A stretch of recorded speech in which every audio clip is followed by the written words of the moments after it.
যে সকল ভোটারবিহীন নির্বাচন হয়েছে এই প্রত্যেকটা নির্বাচন জনগণ ঘৃণা ভরে প্রত্যাখ্যান করেছে এবং এই প্রত্যেকটা নির্বাচনকে অনতিবিলম্বে বাতিল ঘোষণা করতে হবে, অবৈধ ঘোষণা করতে হবে। একই সাথে হাসিনার শাসনামলে এই সকল ভোটারবিহীন নির্বাচনে যারা অংশগ্রহণ করেছিল তাদেরকেও বাংলাদেশের রাজনীতিতে আগামীতে নিষিদ্ধ করতে হবে, কারণ এরা প্রত্যেকেই মুনাফেক, প্রত্যেকেই বেঈমান। এরা জনগণের সাথে প্রতারণা করেছে, বেঈমানি করেছে, মুনাফেকি করেছে। আমরা সবাই নির্বাচন বর্জন করলাম, আর এই মুনাফেকের দল তারা হাসিনার আঁচল ধরে এই নির্বাচনগুলোতে অংশগ্রহণ করেছে। আর আজকে তারা সবাই সাধু সন্ন্যাসী সাজতে যায়। এক একজন এসে বলে আমি তো বিএনপি করতাম, কেউ বলে আমি তো জামাতের কর্মী। আরে ভণ্ডের দল, তোরা উচ্চ প্রতারক, তোরা বেঈমান, জাতির দুশমন। আমরা সম্মিলিতভাবে হাসিনার প্রত্যেকটা নির্বাচনকে বয়কট করেছি, আর তোমরা হাসিনার টাকা খেয়ে তার আঁচলের নিচ দিয়ে গিয়ে ওই অবৈধ নির্বাচনগুলোতে অংশগ্রহণ করেছ। কিন্তু বন্ধুগণ, আজকে যতটা না ঘৃণা ওই আওয়ামী দোসরদের প্রতি, তার থেকে বেশি ঘৃণা আমাদের এই আওয়ামী দোসরদের পুনর্বাসনের চেষ্টা যারা করছে। কথা বলতে হবে, আমরা রাজনীতি করি জনগণের জন্য, দেশের জন্য। কোনো দলকে ক্ষমতায় বসার জন্য কিংবা ক্ষমতায় নিয়ে যাওয়ার জন্য আমরা রাজনীতি করি না বন্ধুগণ। ইতিমধ্যে সোশ্যাল মিডিয়ায় মির্জা ফখরুল ইসলাম আলমগীর সাহেবের স্বাক্ষরিত একটা চিঠি বেরিয়েছে। সেই চিঠিতে আলমগীর সাহেব বলেছেন এই নির্বাচনগুলোতে যারা বিএনপির সমর্থক ছিল এবং নির্বাচিত হয়েছে তাদেরকে যাতে পুনর্বহাল করা হয়। আমরা বিএনপিকে বলতে চাই, এই চিঠির সত্যতা কি? যদি এটি বিএনপির মহাসচিব স্বাক্ষর না করে থাকে তাহলে আজকের মধ্যে যাতে বিএনপি এই বিষয়টি পরিষ্কার করে, অন্যথায় আমরা মুখ খুলতে বাধ্য হব। আমাদের কথা একটাই, আমরা সত্যের পক্ষে, ন্যায়ের পক্ষে, অন্যায়ের বিরুদ্ধে। যারা এই জালিমের পক্ষে যাবে, আওয়ামী লীগের পক্ষে যাবে, এই আওয়ামী দোসরদের পুনর্বাসনের চেষ্টা করবে, তাদের বিরুদ্ধে আমাদের এই লড়াই চলবে বন্ধুগণ।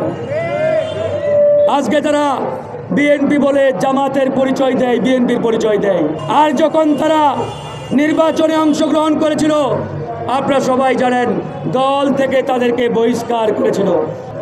একজন আছে তৈমুর আলম খন্দকার, নারায়ণগঞ্জের বিএনপির সেই বর্ষিয়ান নেতা, সেও সিটিতে মেয়র ইলেকশন করেছে এবং সেই নির্বাচনে অংশগ্রহণ করার কারণে সেই তৈমুর আলম খন্দকারকে বিএনপি থেকে আজীবন বহিষ্কার করেছে। এই তৈমুর আলম খন্দকার যদি এখন বলে আমি তো বিএনপির একনিষ্ঠ লোক, এটা কি ভাই বিএনপি মানবে? জনগণ জানে না এই তৈমুরকে বহিষ্কার করা হয়েছে, ওই শাহজাহান উমরকে বহিষ্কার করা হয়েছে, তাদেরকে জনগণ ট্যাগ দিয়েছে এরা আওয়ামী দোসর, এরা আসলেই আওয়ামী দোসর। ঠিক একইভাবে যে সকল কাউন্সিলর এবং যে সকল মেয়র আজকে এই বিএনপি জামাতের পরিচয় দিয়ে পুনর্বহালের দাবি তুলেছে, এরাও প্রত্যেকে আওয়ামী লীগের দোসর, হাসিনার দোসর। এ নিয়ে বিন্দু পরিমাণ সন্দেহের অবকাশ নেই। তাই আমরা বলতে চাই, আওয়ামী দোসরদের পুনর্বাসনের চিন্তা ভুলে যান, এই চিন্তা কেউ করবেন না। আওয়ামী লীগের কারি টাকা খেয়ে তাদের সমাবেশে বক্তব্য রাখবেন, তাদেরকে পুনর্বহালের চিন্তা করবেন, কারো পিঠের চামড়া ঠিক রাখবো না আমরা, একবার এই পিঠের চামড়া তুলে নেব। এই আওয়ামী দোসররা আমার ভাইয়ের বুকে গুলি চালিয়েছে, আমার বোনের বুকে গুলি চালিয়েছে, 2000 ছাত্র জনতাকে শহীদ করেছে, আর এই খুনিদের পুনর্বহালের চিন্তা আজকে আপনারা করছেন। কি দারুণ! শহীদদের রক্তের দাগ শুকায় নাই এখনো, আমার আহত ভাইদের ক্ষত এখনো দগদগ করে চলছে, আর এরা আওয়ামী টাকা পয়সা লুটপাটে ব্যস্ত রয়েছে, ধান্দাবাজিতে ব্যস্ত রয়েছে, আর দেশ এদিকে গল্লায় যাক, জাহান্নামে যাক, এটা নিয়ে তাদের মাথা ব্যথা নেই। প্রিয় বন্ধুগণ, তাই আমাদেরকে এখনো জেগে থাকতে হবে, ঘুমিয়ে গেলে চলবে না। বিপ্লব শেষ হয় নাই, লড়াই শেষ হয় নাই। এই বাংলার মাটি থেকে প্রত্যেকটি আওয়ামী দোসরকে উৎখাত না করা পর্যন্ত আমাদের এই লড়াই চলমান রাখতে হবে, এই সংগ্রাম চলমান রাখতে হবে। বিগত দুটা বড় ধরনের প্রোগ্রাম হয়েছে, একটি ঢাকার ইঞ্জিনিয়ার্স ইনস্টিটিউশনে আর একটি প্রেস ক্লাবের হলরুমে। এই দুই প্রোগ্রামে যে সকল রাজনৈতিক নেতা উপস্থিত হয়ে বক্তব্য রেখেছেন, ওই আওয়ামী মেয়রদের পুনর্বহালের কথা বলেছেন, এদের প্রত্যেককে জনগণের সামনে আমরা জবাবদিহি করতে চাই এবং জবাবদিহি করতে বাধ্য করব। প্রথম প্রোগ্রামে প্রধান অতিথি ছিলেন তথাকথিত এক নেতা। সেই নেতা সেখানে গিয়ে এই মেয়র কাউন্সিলরদের পক্ষে এমনভাবে বক্তব্য দিয়েছেন, এরা নাকি বৈধ জনপ্রতিনিধি।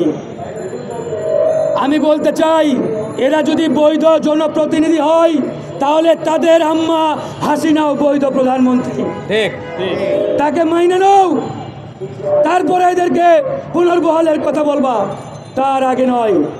তাই বন্ধুগণ, আমাদেরকে সতর্ক সজাগ থাকতে হবে। একবারেই এই লড়াই শেষ না হওয়া পর্যন্ত রাজপথ এক বিন্দু পরিমাণ, এক সেকেন্ডের জন্য